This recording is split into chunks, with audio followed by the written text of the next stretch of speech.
In related developments, many of Israel's leading political and academic figures gathered this morning in the capital to take part in the annual Eli Horowitz conference, previously the Caesarea conference hosted by the Israel Democracy Institute. IBA's Calev Ben-David was at the event and asked IDI president and former Kadima MK Yohanan Plesner about the effective dismissal of Moshe Ya'alon as defense minister and its implications. It's perfectly legitimate for the Prime Minister to appoint and fire and hire ministers in his cabinet and government. However, the reason why we thought this is a unique case is because we cannot disregard the context. Over the past half year or so, the defense minister was the symbol of fighting to preserve the IDF's spirit as a moral fighting force that fights terror while preserving Israel's compliance with humanistic values. And we thought that inasmuch as his impeachment is related to his fight for defending Israel's democratic values, we thought that this is a bad message that comes out, and we wanted to point it out. How do you respond to those who say that it was within the democratic right of the Prime Minister to choose his defense minister, and that criticism such as yours reflects a more elite, perhaps left-of-center opinion? Of course, it's perfectly legitimate for the Prime Minister to bring in new coalition members, but democracy is a lot more about just majority rule and majority decides everything. Democracy is first and foremost about values, about protecting the values of individuals, human rights, rights of minorities, procedures, and it's not about the majority rules. The majority can decide everything. And in this respect, we thought that Mr. Ya'alon's protection of those values merited our intervention in the public discourse. The IDI released a poll today in connection with the conference showing that a majority of Israelis believe in varying degrees that the government is corrupt.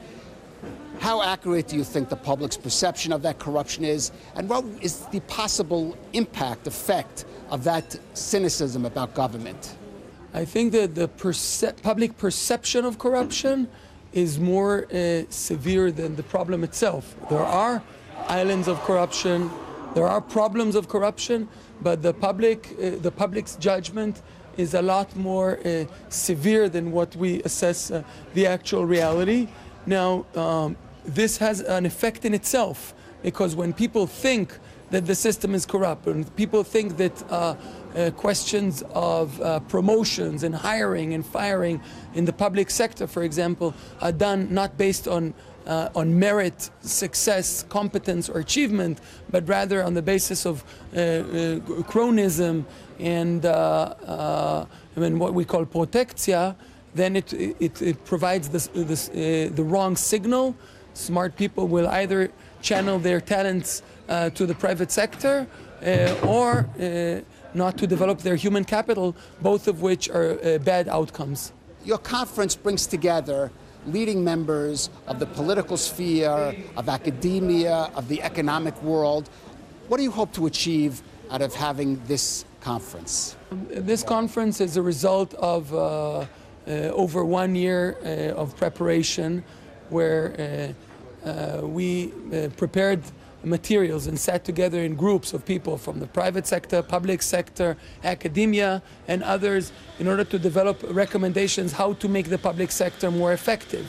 So we measured the effectiveness of public sectors throughout the world. We analyzed what might be the factors that might help Israel move up. We then took those recommendations and discussed them in discussion groups, and today we're circulating the findings, the recommendations, the ideas within this group of decision makers from all different sectors.